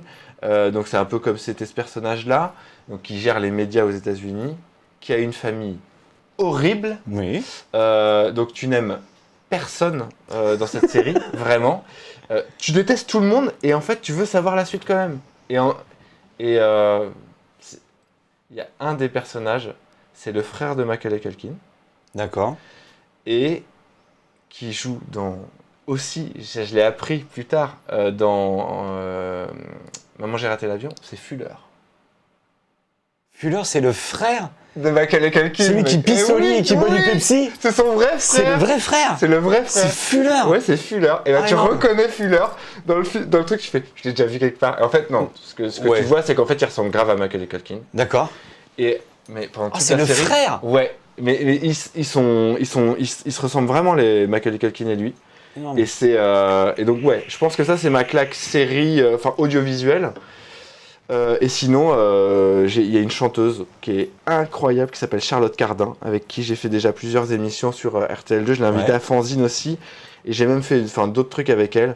Et elle, c'est une brune, non? Ouais. Ouais, je vois. Que cheveux mi-longs? Non, cheveux très longs. Très longs? Ah non, bah je vois, c'est pas celle. Elle est canadienne. Et elle a une voix, mais c'est vraiment incroyable. D'accord. Mais quand tu dis une voix incroyable, est-ce que c'est une voix très forte, très puissante, ou plus dans les... parce que je sais qu'on est beaucoup ici à kiffer la voix de Pomme, c'est incroyable. Est-ce qu'on est plutôt sur la voix de Pomme ou sur quelque chose de complètement différent? Parce que là, on est sur quelque chose d'assez différent. On est sur quelqu'un qui peut gueuler et avoir une voix hyper forte. Et quelqu'un qui, quand elle susurre une mélodie, c'est les poils. Elle est d'une justesse, d'une interprétation. Elle est écoutée, Charlotte Cardin, c'est important. Mais comme tu sais, moi j'adore Pomme, c'est toujours mon coup de cœur. Hein. Oui, bien sûr. Ah non, mais oui, mais ça on le sait. C'est mon coup de cœur à vie. Mais justement, avec cette chanteuse, il y a quelque chose qui se prépare. Est-ce que ça va produire? Non. Là, c'est vraiment quelqu'un, on s'aime beaucoup. Elle a sa carrière au Canada. Je pense qu'on va faire des trucs à l'avenir, c'est sûr. Mais voilà, je l'ai invitée dans mon émission, dans toutes mes émissions, en fait. Dès que je peux. Et elle est formidable, mais il n'y a pas de préparation. D'accord. Alors, j'avoue que j'ai pas envie de faire une émission professionnelle avec des magnifiques transitions ou quoi au caisse. J'ai envie de repartir sur du 130 là. Ah non, mais voilà. Qu'est-ce que tu préfères? Ouais. Ne plus jamais écouter de rock. Okay. Donc les autres styles, pas de souci. Okay. Ou ne plus jamais voir jouer les Pistons. Ah bah j'écoute plus de rock. Ah ouais, oui, carrément. Bah j'en ai tellement écouté dans ma vie et ça a tellement été que des victoires. Je peux continuer à en jouer peut-être, non? Bah non, parce que tu t'écoutes quand tu joues. Ah ouais. Bah c'est pas grave. Est-ce qu'on considère que c'est du rock si c'est du rap, mais moi qui fais de la guitare dessus? La folk, c'est bon? Non? Ça fait partie du rock, la folk? En fait, il faut que tu définisses. Ah non, c'est trop compliqué à définir le rock. Déjà, pour moi, le rock, c'est une attitude. J'ai les phrases. Oh merde, la phrase, il l'a lâché. Régisseur. Oh merde, il l'a lâché. C'est une attitude, mon Dieu. Une attitude, mon gars. Non, c'est impossible de ne pas voir les Pistons jouer. Hein. Franchement, c'est dur. Hein. C'est dur pour moi. C'est dur parce que des styles de musique, il y en a plein. Il y a encore plein de choses que j'ai envie d'explorer. Il y a d'autres équipes que tu peux regarder. Sauf que si elles jouent contre les Pistons. Et ouais, mon gars. Moi, je suis blingué. Je sais pas si on peut voir. J'ai mon bling bling des Pistons, voilà, que je porte toujours sur moi. Quand j'ai fait la Marseillaise, partout. À chaque fois que vous me voyez, j'ai toujours mon bling des Pistons sur moi. Et non, dur parce que, en fait, le truc c'est que vraiment, tu sais, je me suis souvent posé la question entre la musique et le basket, parce que tu sais, ça revient souvent. Le basket, vraiment, va m'enterrer. C'est-à-dire que je sais que quand j'aurai, je sais pas quel âge, tu vois, quand je serai âgé, je me souhaite de vivre le plus longtemps possible, mais il y a un moment où je pense que je pourrais plus faire de musique, tu vois. Ça peut arriver, tu vois, tu peux avoir un accident, tu peux avoir quoi que ce soit. Je pourrais toujours regarder les Pistons, et en fait, les Pistons... Sauf si tu perds la vue dans ton accident. Je pourrais toujours les voir en audio description peut-être. Je sais pas.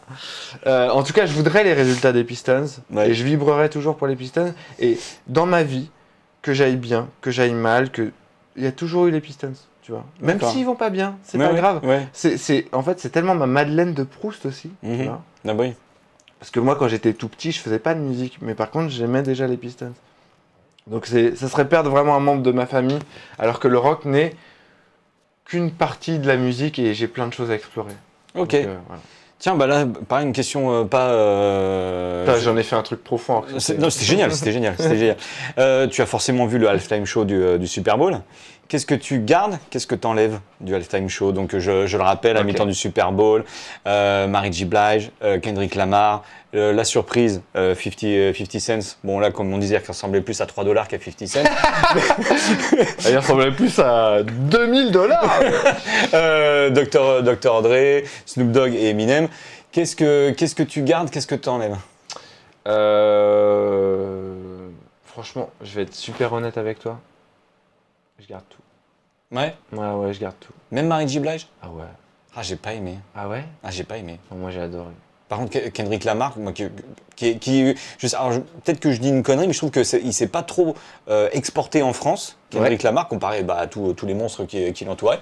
Donc, ce qui fait que moi, je connaissais pas ses morceaux, je connaissais pas trop son style, son tableau. J'ai trouvé La réal est incroyable. Avec moi, les zooms et tout. non, mais et puis son flow, etc. Ah. J'ai trouvé ça absolument hallucinant. Moi, je suis un énorme fan de Kendrick Lamar. Je t'avoue que je l'ai vu en concert justement à Bercy. En première partie, il y avait James Blake. C'était un concert fou. Ça aurait pu faire partie des concerts qui m'ont mis les poils. Ce qui fait que j'ai pas eu les poils, c'est que les musiciens, ils les mettent pas sur scène. Ils les mettent en côté de scène, donc on les voit pas. Parce Mais on les voit pas du tout. On les voit pas du tout. Moi, j'étais sur le côté de scène, donc je les voyais jouer. Et donc je ne faisais que regarder les musiciens. Et lui, parce qu'il a des tableaux, pareil qu'au halftime show. Et donc pour ces tableaux, il ne peut pas y avoir de musiciens parce que c'est que de la mise en scène, de trucs, de machin. C'est Donc dommage. ça, c'est dommage. Voilà, c'est pour ça que je ne peux pas le mettre dans mes tops. Mais ouais, Kendrick, moi je suis un grand fan. Ce qu'a fait Mary J. Blige, c'est son grand retour. Pour moi, c'était fou. Et puis les morceaux, moi, et puis en plus, ils ont rajouté des solos, de la batterie. La batterie, ouais. On aurait dit qu'il y avait. Mais la batterie, attends, elle était vraiment sonorisée parce que moi, je n'ai vu aucun micro sur les batteries. Moi, ma théorie, c'est que tout était fake. C'est-à-dire qu'en gros, ils l'ont fait vraiment en condition, comme les Red Hot il y a quelques années où on leur avait dit que c'était du playback. Tu te souviens? Oui, bah oui. Et en fait, Flea avait expliqué, il avait dit oui, mais en fait, ce qui s'est passé, c'était que pour des raisons de son, parce qu'il y a du vent, il y a des trucs, il y a des machins, il y a tellement d'argent en jeu, ce qu'on a fait, c'est que la veille, ils ont mis le stade à notre disposition, on a fait notre prestation. On a enregistré. Et toute la journée, on avait dans les oreilles notre prestation enregistrée.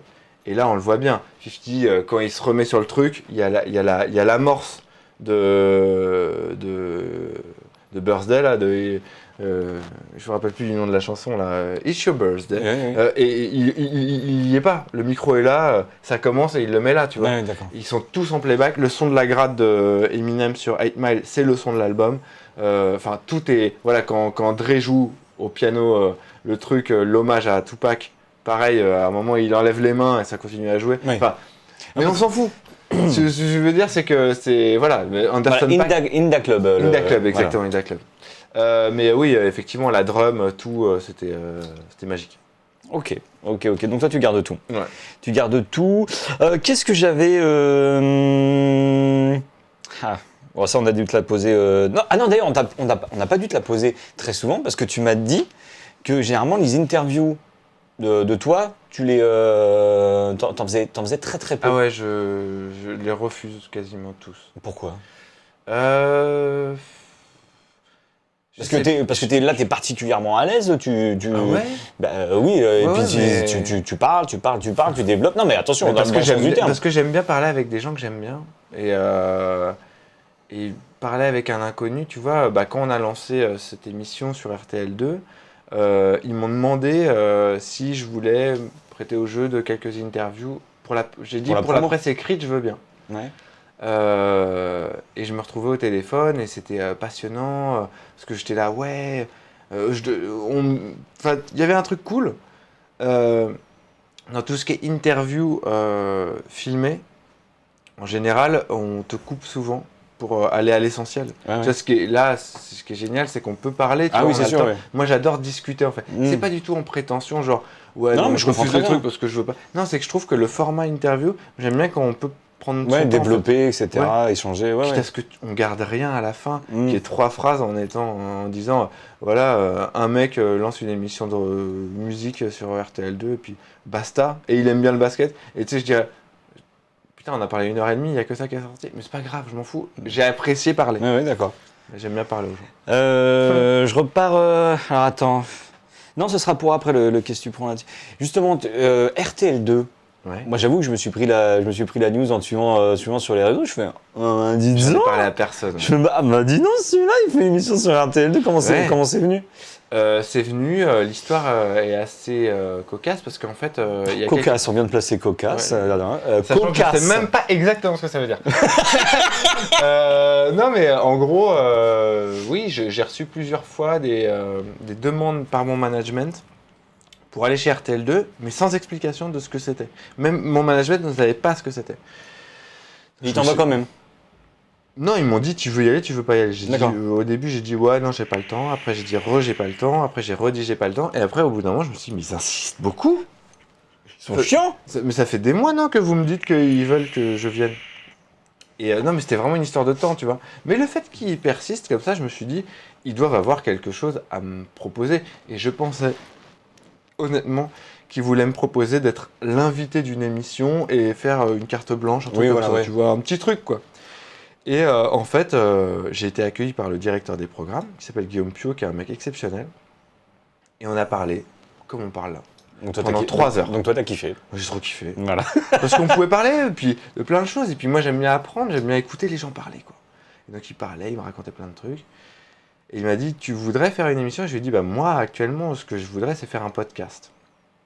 Où j'invite des artistes, et on parle entre artistes, entre guillemets. Ce que je veux dire, c'est que, on parle. en tout cas, voilà, je suis pas journaliste, et donc on va forcément avoir un ton plus léger, et en même temps plus profond, en parlant de musique, que la froideur de quelqu'un qui n'a pas connu et des tournées, et du studio à haute dose, quoi. Ouais.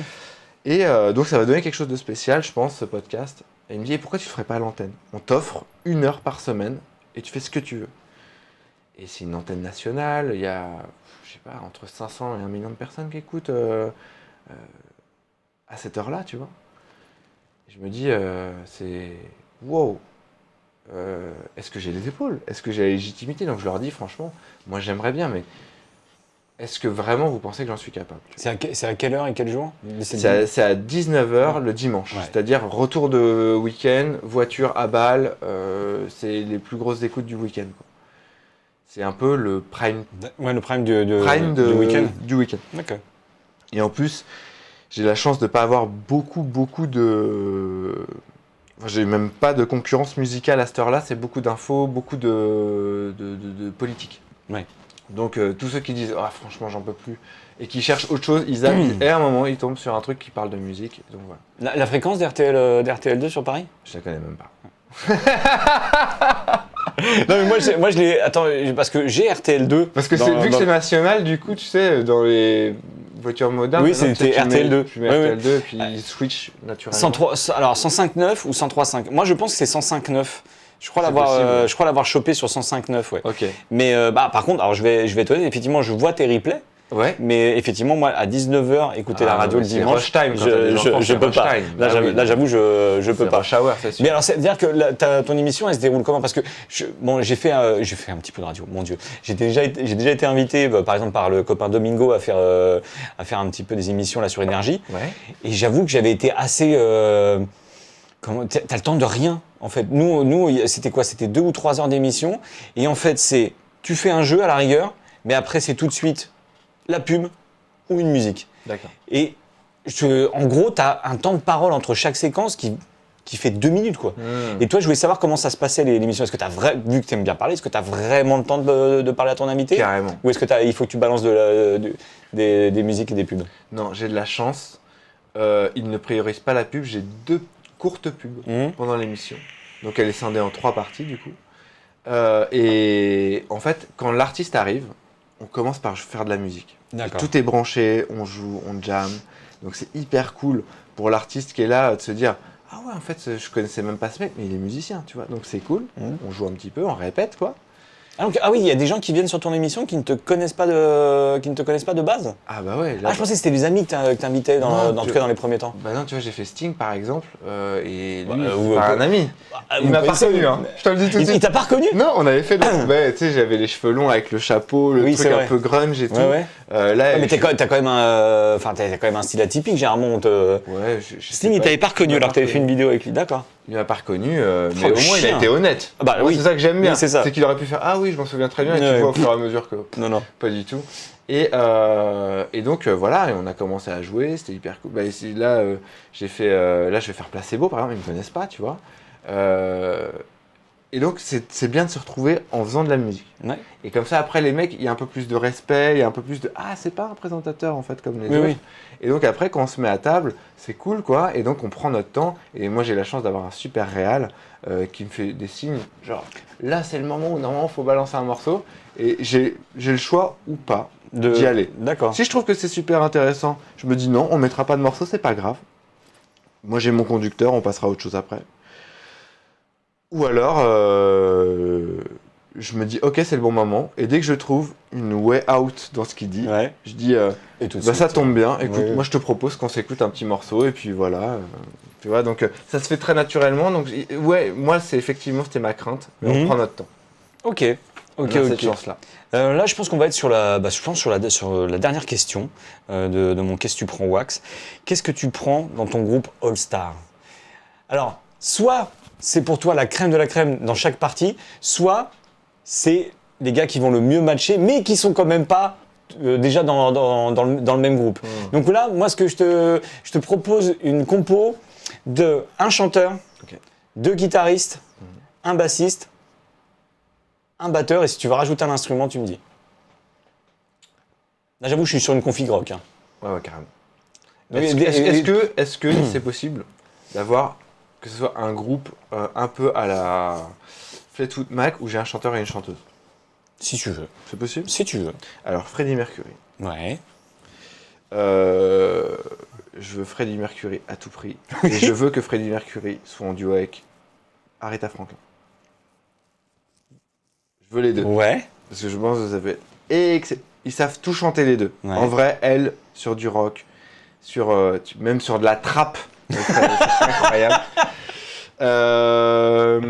Batteur John Bonham, le batteur de Led Zeppelin. Ouais. Ça, c'est évident. D'accord. Pas Chad Smith alors, parce que ça Non. va être Flea à la basse. Ouais, ça sera Flea à la basse. D'accord. Évidemment. Donc John Bonham, ouais. Ouais. Je veux que ça soit un basse batterie très énervé. Et comme le savait le faire John Bonham, un truc où vraiment il va aller tellement loin dans la puissance. Ça va être fou. Premier guitariste, je pense que je prends Hendrix Ouais. pour la folie. Ce mec-là peut parce qu'à la base, il était quand même guitariste de Curtis Mayfield, donc le mec sait accompagner des gens. Et après, voilà, et il sait aussi se mettre en avant. Et donc, en fait, le truc, c'est que je pourrais prendre Slash. Ouais. Mais là, est-ce que ça va pas faire, je vais pas dire doublon? C'est pas ça, c'est que, ouais, en fait, le truc, c'est que Slash, c'est vraiment plus le. Il me faudrait un guitariste rythmique Ouais. qui gère bien la rythmique. Et je pense que. Alors, ça peut paraître hyper étonnant. Tu te mets toi. Mais je mets Malcolm Young Bah alors, d'ACDC. Malcolm Young d'ACDC, donc. Parce que vraiment, il a une assise. 50 ans de je joue la rythmique et c'est hyper fort. Voilà, donc là tu es vraiment dans le groupe All Star, mais en plus qui matcherait Ouais. très bien. C'est pas juste tu prends ton instrumentiste préféré que tu places sur l'instrument. Non. D'accord. Est-ce que Après, j'aurais pu prendre James Hetfield, tu vois, par exemple. Parce que Ouais. rythmiquement, il est incroyable. Il sait faire aussi de l'acoustique, de machin. Il a une main droite incroyable, mais le problème, c'est que je pense qu'il n'y aurait pas de synergie parce qu'il se dirait, et donc je chante pas en fait. Ok. Parce que là, j'ai vu la partition du morceau. Je pense qu'il serait tristoun. Là où Malcolm, lui, tant qu'il a sa clope et sa bière, il n'y a pas Lui- de problème. Et est-ce que tu rajouterais un instrument? Ouais, je pense que je rajouterais un clavier et j'aimerais bien que ça soit Fiona Apple qui joue du piano parce que je trouve qu'elle joue incroyablement Alors ça, bien. c'est un nom que ça fait très longtemps que je l'ai pas entendu. Un nom des 90s. Et Fiona Apple. ouais, c'est une chanteuse pianiste incroyable que j'adore. Et si je peux agrandir le groupe, je mettrais Pomme à l'auto-harpe. Ouais. Non, mais, tu vois, en fait, moi, ce que j'aimerais bien, c'est que Je mets les élogies en chœur. Ouais, voilà. Ouais. En fait, j'aimerais bien qu'il y ait autant de femmes que d'hommes dans ce groupe. Ouais. Et voilà, à peu près, tu vois. Le groupe, mon groupe de rêve. Après, est-ce que... Bah, si, ça marcherait d'en faire. Ouais. Voilà. Bah, et dernière question, parce que là tu parlais hommes et femmes. Attention, hein, en tout bien, tout honneur. Qu'est-ce que tu prends à bosser homme ou femme? Est-ce que tu as une préférence? Ah ouais. Ouais. Ah, les femmes. Ah, 1000 fois. Parce que elles m'apportent quelque chose que je n'ai pas en moi. Tu vois. J'apprends vachement des gens en général que je côtoie. Toi, tu m'as appris plein de trucs, tu vois. Ah, mais moi, je suis pas une. Tu m'as appris. Je suis pas une femme. Non, mais tu vois cette phrase ou pas Tu m'as appris un tas de choses. Dans Hot Shot, pour ceux qui ont la ref. Petit lapin. Non, mais les gens que je côtoie, c'est les gens qui font ce que je deviens. Je pense que toi, c'est pareil. C'est au fur et à mesure où on rencontre des gens, on apprend des choses. Et c'est vrai que les femmes, j'ai la chance de côtoyer en premier lieu ma femme, que je trouve exceptionnelle. Mais les femmes avec lesquelles j'ai travaillé, j'ai eu cette chance, elles m'ont appris tellement de choses où je me suis senti bête en me disant, je le voyais même pas comme ça, je savais même pas que ceci ou cela existait. Et t'apprends des trucs, tu veux dire, c'est plutôt sur un point sociétal, de vue ouais, musical, philosophique. Ouais, aussi. même de l'histoire de la musique. Tu vois, il y a plein de trucs que je savais pas. D'accord. Je savais pas que, par exemple, le punk a été cofondé par une femme. Je savais pas que la meilleure DA de l'histoire d'Interscope était une femme. Je savais pas que plein de trucs. Il y a plein de trucs que je sais pas. J'ai regardé le truc sur Tina Turner et Ike Turner. On voit que tout le génie est dans Tina Turner et qu'elle est complètement mise de côté et tabassée par son mec. Ouais. Moi, je pensais quand j'étais petit qu'Ike Turner c'était un génie, tu vois. J'avais aucune idée que c'était en fait finalement un mec un peu chelou. Oui, complètement. Et ouais, en fait, j'apprends vachement avec. Alors, à choisir. Moi, j'aimerais ne pas choisir. Ouais. Mais si on doit choisir, je pense que effectivement, avec les femmes, je passe vraiment des moments exceptionnels de remise en question, d'années et d'années de pensée.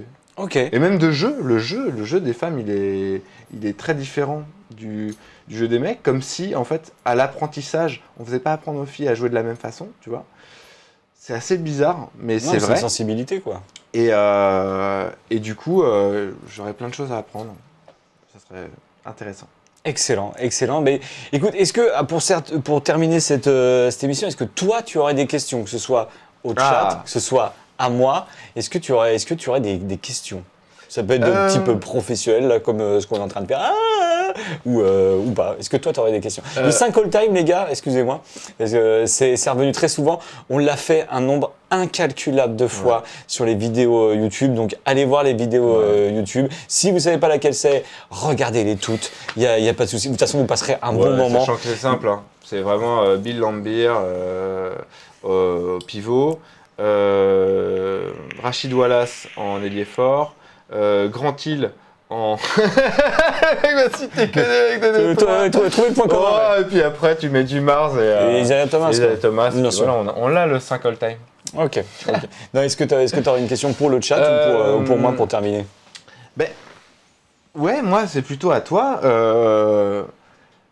T'es passé de YouTube. En fait, pour moi, t'as muté. Est-ce que finalement, ça te convient pas beaucoup mieux? Alors ça c'est un truc que alors ça dépend parce que comme je l'avais dit et j'aime beaucoup ma formule, c'est que sur YouTube c'est Coach Jordan alors que sur Twitch c'est Yann. C'est mieux, non? Franchement. C'est mieux.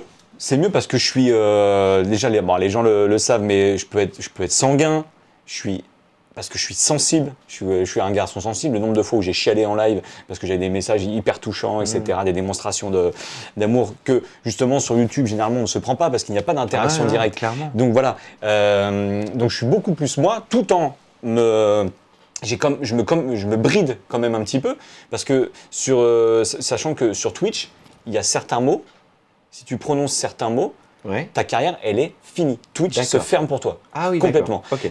Sachant que ça veut dire que je ne peux pas être comme si j'étais avec vraiment un pote que je connais depuis 40 ans et qui sait exactement ce que je pense et que quand je fais une vanne, c'est juste une vanne, tu vois. D'accord. Donc, mais bon, après, ça pose pas de problème non plus. Hein. Et c'est vrai que le fait sur YouTube aussi de pouvoir jouer un personnage, Parce que c'est un personnage Ouais. sur YouTube. Tu tournes une vidéo pendant 1 heure, tu en tires les 10 meilleures minutes, tu as l'impression que le mec, il est à fond toute sa vie. C'est sympa aussi. Ouais, Mais- clairement. Mais c'est vrai que le fait d'être plus moi sur Twitch, c'est quand même sympa. Et c'est vrai qu'il y a ouais, comme tu dis, une espèce de mutation, ou plutôt un retour. On est plus sur un retour. Un retour aux envies, tu veux dire? Bah, non, un retour à moi-même. À toi-même, Ouais, en ouais. fait, tout simplement. C'est ça, c'est Ouais. que. Parce qu'au début, quand j'ai commencé à streamer, je streamais 2 heures, mais comme si j'étais en train de tourner une vidéo. Ouais, ouais. Au bout de la première heure, mais j'étais cramé. Cramé Mais de chez cramé, tu alors m'étonnes. parce que je me disais, bah, il faut absolument que je parle, il faut absolument que je dise un truc drôle, il faut absolument que. Il faut que je fasse des grimaces, il faut que je crie, Et puis bah, au bout d'1 heure, t'es mort de chez Ouais, mort, quoi. ouais, clairement. Alors que là, en stream, tu peux être posé, tu peux avoir des moments où justement t'es surexcité, d'autres moments où t'es beaucoup plus calme, des moments où tu interagis, où justement tu laisses de côté le jeu vidéo, où ça se trouve, il n'y a pas de jeu vidéo, on est en train de regarder une vidéo, bref. Et c'est vraiment calme. Par contre, ça prend beaucoup plus de temps. Beaucoup plus de temps, vraiment? Beaucoup plus de temps. D'accord. Parce que j'aime me faire quand même des t'es sensible où exactement? Je suis sensible au cœur et à la bite. Mais Donc ça fait partie des mots qu'on peut dire. voilà, ça oui. Mais mince, j'ai perdu mon fil. Mais non, mais justement, c'est t'étais en train d'expliquer que justement, ça prend beaucoup plus de temps. Ouais, oui, parce que en fait, l'air de rien, donc c'est un métier. Pour faire un métier, donc sachant qu'on est une profession libérale, eh ben, il faut faire de l'argent. Pour faire de l'argent, il faut streamer et tu peux pas te permettre de streamer une fois 10 minutes de temps en temps. Ouais, C'est bien pas possible. Quand c'est ton métier, ce n'est absolument pas Mhm. possible. Donc généralement, je fais, allez, on va dire 11h, 15h30 Ouais. et ensuite je relive le soir. D'accord. Mais ça veut dire que avant, je tournais ma vidéo, je faisais le montage. Ouais. Ça, je me souviens. Et je faisais plus rien après. Le soir, j'allais chercher mes gamines, je regardais, et puis j'étais chill. Peut-être j'allais faire un peu de montage le soir et Ouais, encore. ouais. Tandis que là, je sais pas. Et puis il y a quand même une espèce d'addiction. Oui, il y a une adrénaline aussi qui est différente, non? Alors l'adrénaline elle est complètement différente. Limite, j'ai pas d'adrénaline. Si quand on a commencé là tout à l'heure, j'étais content. Je dis un petit format qui change et tout, Ouais. ça va être trop cool. Donc petite adrénaline. Mais sinon, en gros, quand moi je me place et que je lance le live, j'ai l'impression je lance un truc avec des potes, Ouais. en fait. Ouais, ça c'est cool ça. Voilà, pas des amis, hein, parce que je fais quand même une distinction, mais avec des potes. C'est-à-dire que les gens me connaissent, vu que je raconte des anecdotes personnelles, pas trop personnelles non plus, mais je raconte quand même pas mal de choses, tu vois. Il y a une relation vraiment qui se met avec le chat et où tu as l'impression que voilà, tu es un peu entre potes, tu es un peu chill. Après, quand tu sais que c'est des gros lives, bah, tu sais qu'il y a des gens qui te connaissent pas, qui arrivent. Et là, c'est un peu moins. Mais par exemple, les streams que je fais le soir, il y a quoi? Il y a 200 personnes.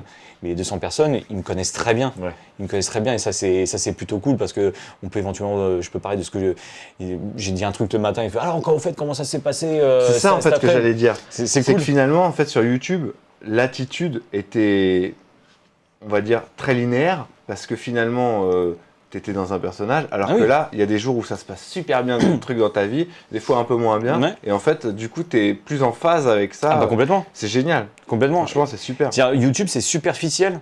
Ouais. C'est très superficiel, ce qui est normal. Alors que Twitch, sans grosse prod comme ça, c'est 100% brut, quoi. C'est génial. C'est du pur. C'est du pur. Et donc, effectivement, je t'invite à faire ça parce que. Moi, je pourrais pas le faire comme toi, c'est sûr. Non, mais de temps en Mais temps. de temps en Ouais, temps, voilà. Peut-être de temps en temps. Moi, c'est ce que j'aimerais bien faire. Ouais. Ça me plairait. En fait, je m'étais dit que j'aimerais bien lancer mon premier truc pour la sortie de l'album des Red Hot.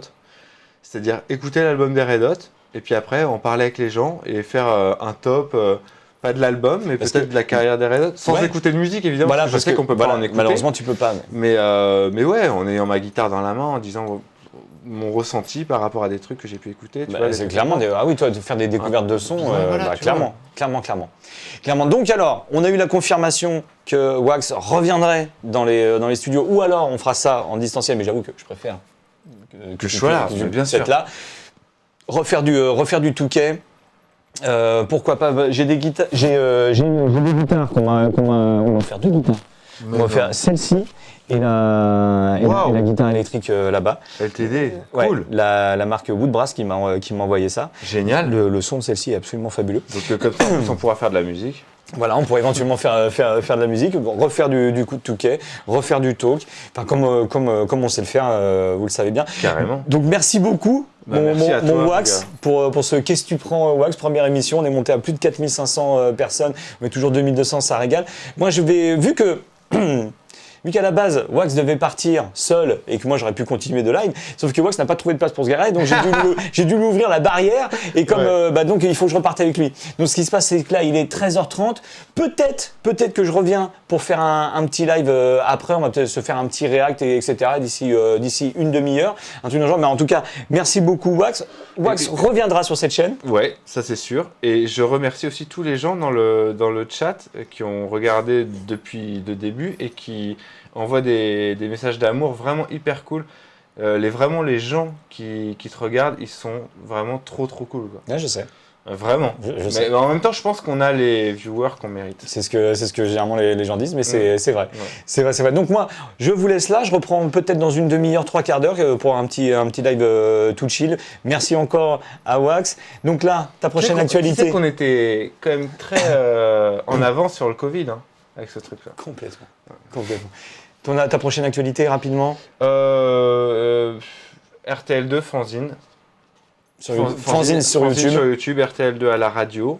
Et Et bientôt un projet qui va Lithium sortir, voilà. avec toute la fine fleur du rap français. Voilà. Parfait. Merci à tous d'avoir suivi cette émission.